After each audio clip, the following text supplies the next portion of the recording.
Good evening. It is 8:36 p.m. Just want to do another video on desperation.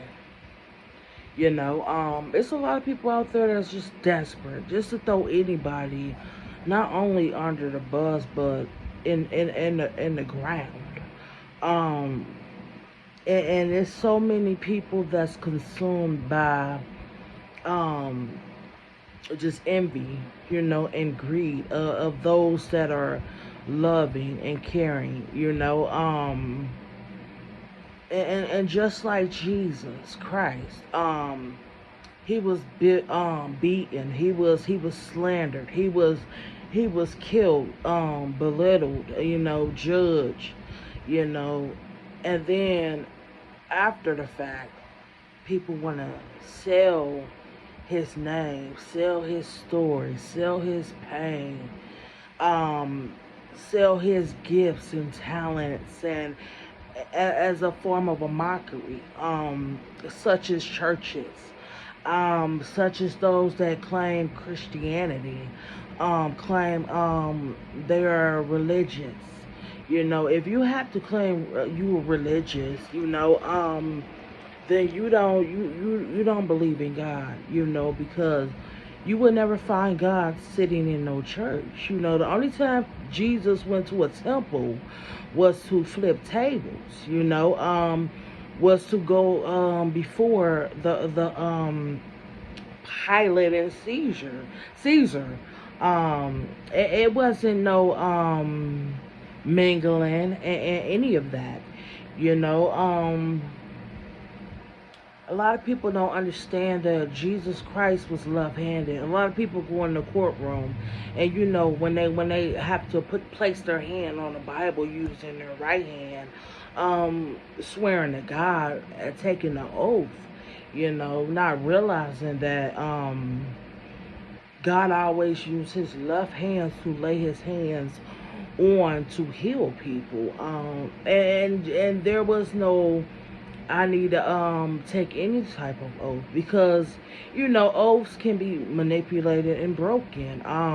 Oaths was created by man, to it was a form of a manipulation, a tactic to make you feel as though anything you do or say they can justify by any shape, form, means, as long as it fits, their standards, and it fit the bill for, your lawyers, the bill for the judge, for the government.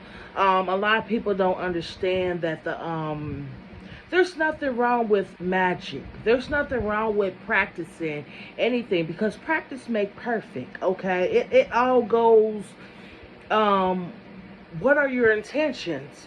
Me growing up as a child, I was always an intended target. I was unjustly placed in the system, um, placed on medicine as a child to cause some type of confusion, cause me to be manipulated, and the same people that were around me were doing black magic and spells, not only on me as a child, but also on me being being on the streets, being in prison.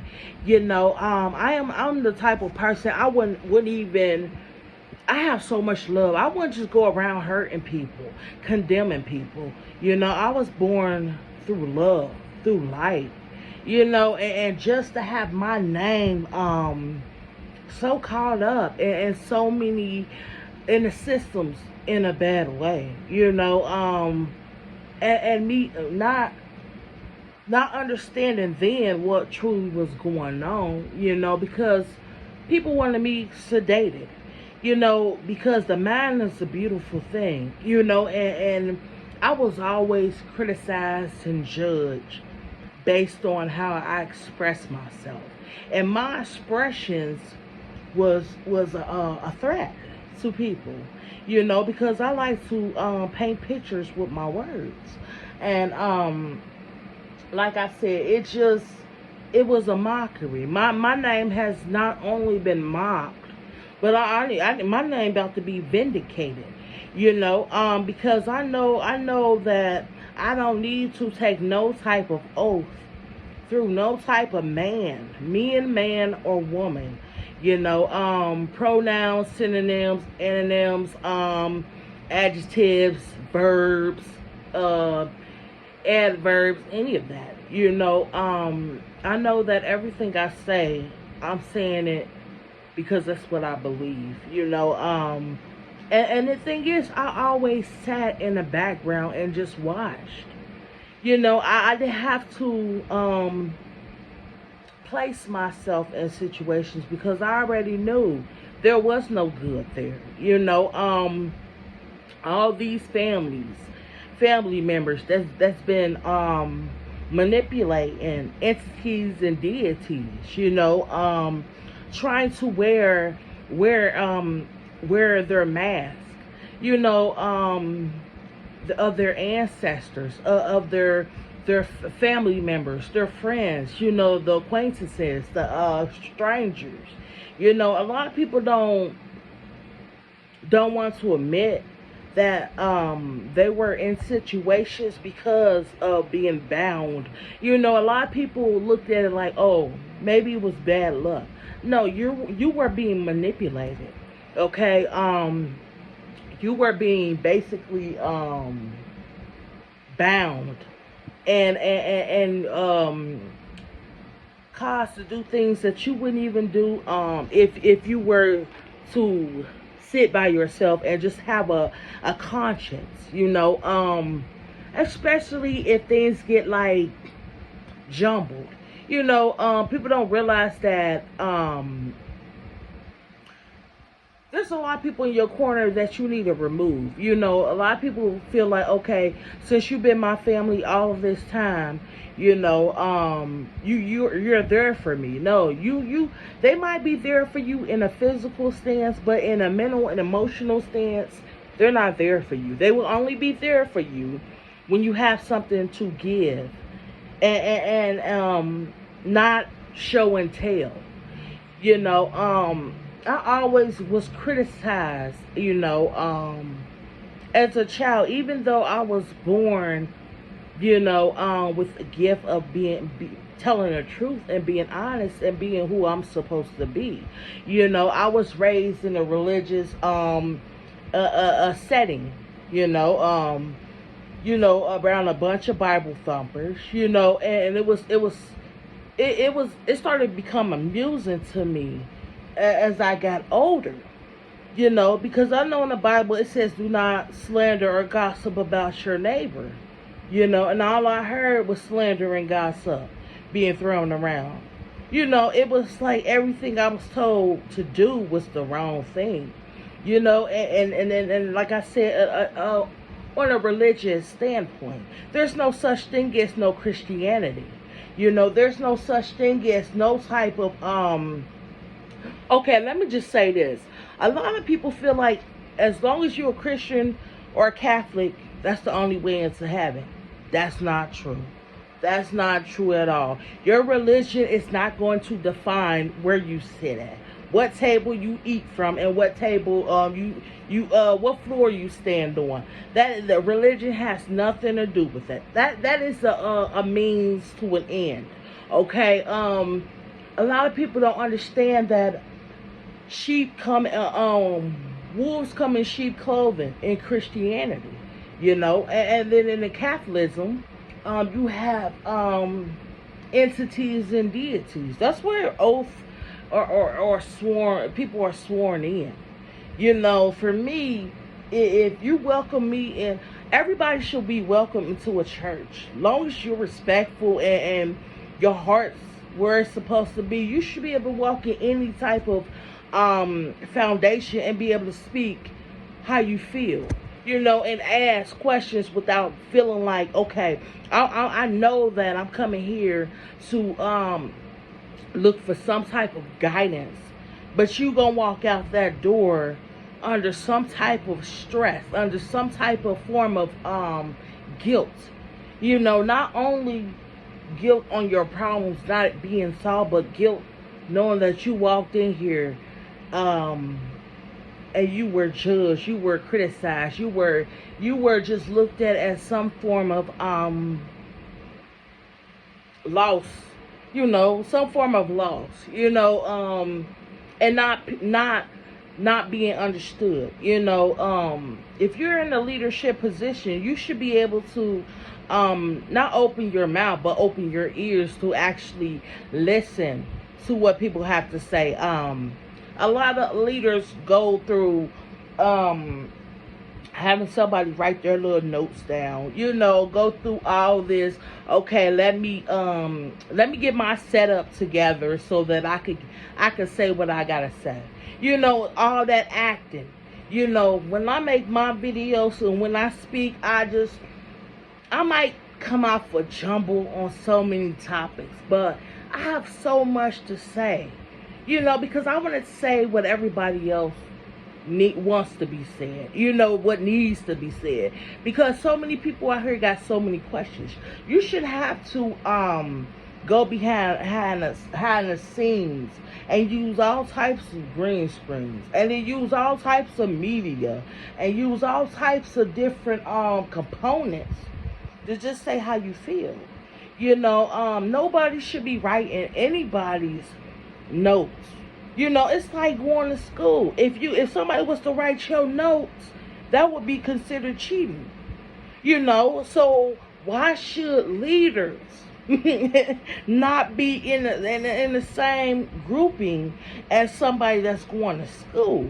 There should be no filtering out, and especially when it comes from you, your heart, your aura. All these amendments, just like the Ten Commandments. If you felt as though you can make laws and ordinance and all this other unnecessary things, you can actually make it fit for everybody. Don't exclude people depending on occupation, depending on base people's off of experience, off of people's wages, base it off of people's whether you in poverty, whether you in a medium type population, or whether you at the highest point, the tipping. It shouldn't matter where you sit. You should be able to live life and know that, okay, if you want to claim something, don't claim it because you want to claim it. Don't claim it because you're trying to fit in a whole group of people, a whole crowd. Even Lucifer knew the word of God. And the thing is, a lot of people don't understand when Lucifer had halo and he had horns. And the thing is, people feel like it's okay to fit in anybody's crowd as long as they're getting something out of it. And everybody wants some money, not realizing that money that you're getting, you're not going to even see. A lot of people so caught up not knowing that your money is in somebody else's hands. You're being controlled. You're being placed under some type of a section. I'll just say some type of bill section. Where only those that are higher ranks will be able to be fully satisfied. It's like, I'm gonna give you a little bit of this, but I'm gonna need you to do a lot of this. And then you lose yourself because you're so caught up with the glamour and the jewelry and the fame and all this, being part of something, when truly you're not part of anything. Because you're around a bunch of people and your face is not even being recognized or seen. All you hear is a bunch of screaming. Do you really want to be like some sort of lottery? Like, okay, I'm gonna put a bunch of numbers in here, and you may or may not be picked. That's like a rare type of occasion. Do you wanna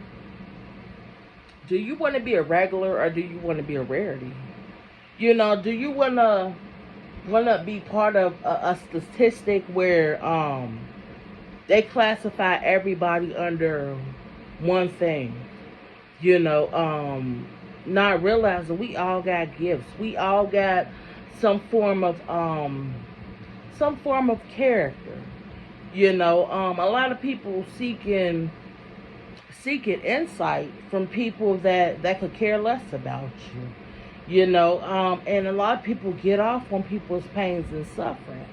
Like, you get all these people that want to pull out their cameras to film them helping people. Are you doing that because you genuinely want to do that? Or are you doing that so you can show the world for views and have some sort of rank? Because that's what it seems as though, like, okay, let me prove a point. Then guess you don't have to prove a point to the world. The world's gonna either be satisfied with you and see you in your greatness, or dismiss you.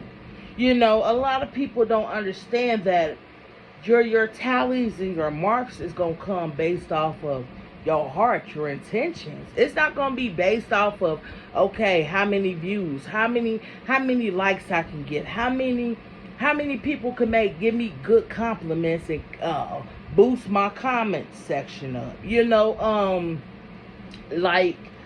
Like politics, like religion, like the environment, economic type stuff.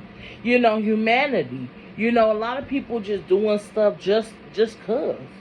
The only person you should be trying to do your part, not even play your part, because actions speak louder than words. You're given a set, which is the world. Okay. It's just up to you how you gonna inspire and enlighten people.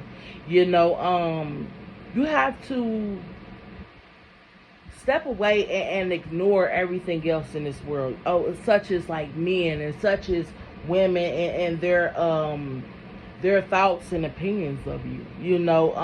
The stage is for God. The stage is for your ancestors. Okay, that's the only one you will want to grace with your presence. Because immortality is going to come once you pass your test. That's where you're going to live forever. And flourish and grow. And a lot of people feel as though if they sign up for some type of church, they sign up for some type of volunteering, and they can still look down on people and belittle people, in the form of manipulating people's energies and auras. Not really giving, but taking away the whole story, the whole the meaning of love, of peace, of recognition, of strengthening people. A lot of people just looking for good jobs, keep up the good work. They're not really looking at, okay, will this help me grow? Instead of trying to grow your pages and worried about everybody else's pockets and everybody else's gardens and what everybody else is doing, you need to reflect on yourself. Those same people you sitting with in your congregation are the same ones that's funneling your energies. A lot of people don't understand why they're tired when they leave work. They don't understand why they're tired when they leave church. They don't understand all these hours in a building with a lot of people with different viewpoints. They're in an argumentative, judgment type state. Being cast aside, being cast down, being looked down on. You know, pastors and preachers are not talking about their experience and what helped them truly grow. You know, they're going by books and scriptures based on things. You know, not realize, and the people in the congregation don't realize um that's a setup. All those scriptures, they place spells on it.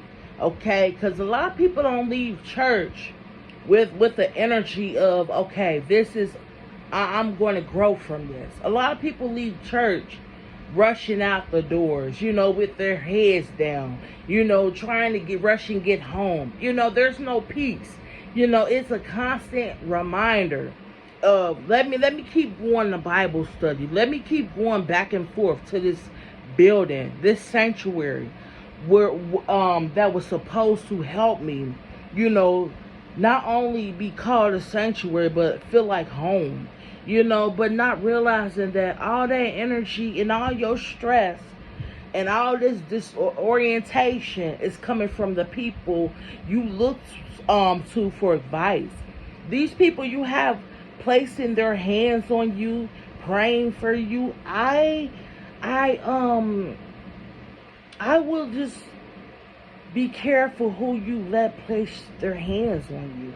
In your hair, that is your crown, your halo, and your horns are on your head.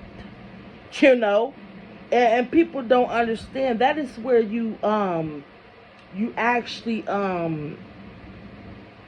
exercise. You know, you can actually, the mind is the brain is a big thing. You know, it's like a big old fruit. You know, let me just say this, it's like a garden. You know, a lot of people lay hands on you in some type of praying state. You thinking they're praying for you, but really they're placing curses on you. You know, people say they speaking in tongues. I'ma say this, that's they're doing voodoo on you. They're placing riddance on you. You know, everybody's prayer should be different. Your prayer should come from your heart. You know, a lot of people feel like, okay, everybody gonna say the same prayer. No, prayers don't gotta be long. Prayers could be short and straight to the point. But know that your prayers need to be pure. Your prayers your prayers gonna have to mean something. It don't have to mean nothing to you, the surrounding people around you. The prayers mean something to God. Everything you do is gonna matter to God. You know, that's where you gonna hold your eternity in. You know, so a lot of people like to go out here and just have people touch on them and rub on them. You know, it's like going to the salon. You go in there with some beautiful hair, and you got people that actually work in the salons who mess up and mistreat people's hair. You know, it's all tactics. You know, like people that work in restaurants. You got people in there doing hocus pocus and all types of voodoo and spell work on your food. You know, you can feel like, oh, this food tastes so good, but actually, it's a state of mind. You know, it's all about manipulation. You know, it's about manipulating the eyes, because that's the window to your soul. That's where things can be reached. You know, and the sight is everything. You know, but also your other senses is everything. You know, a lot of people disregard their senses because they're so used to just being around the same thing. You know, you have to be able to plant your own fruits, plant your own garden, your own flowers. You know, stop basing everything on somebody else occupation or basing. You have to start doing something for yourself. You know, even if that's just saying, okay, I know that after all these years, 40, 50, 60 years of being around these same people, I haven't got it anywhere. You know, that right there tell you something. You know, once you remove yourself from people that you see are in the same situation, You know, you got some pastors out here talking about, give me all your money, I could get you a seat in heaven. They don't even have a seat in heaven. You know, how are you going to try to say, you can get me to heaven? Thing is, you don't even know if you're going to heaven. You know, how can you speak on God's, on my part? You know, you haven't even, you haven't even claimed your seat in the house of God. You know, and like I said, people need to think for themselves, live for yourself. You know, because when you die, you're going to be right by yourself. You know, you're not going to be able to take your congregation. You know, in life, you have more people showing up when you die than you will in life. You'll forget. You'll feel like people forgotten about you, but no, they was waiting for you to die to show up. You know, it's all about waiting for your demise, your downfalls. So don't look at religion as a source of energy. Don't look at love, light, and peace as an armor, your as your source of energy, like the sun. Look at love, peace, and light like you look at the sun, like you look at the seasons. You love summer because you love going swimming. You love being at the beaches. Keep that same energy. Don't try to use no title, no form of title or occupation to justify your means of the way you live. You know, if you're gonna gossip and thump your Bible and judge everybody and yell at people and deprive people of the love and the respect they deserve, you're not no Christian. You're not working for God. You need to just say, I'm a Judas. You need to be honest and say you are Judas. You know, because even people that betrayed Jesus still sat in front of them. You know, so yeah, stay blessed. Thank you.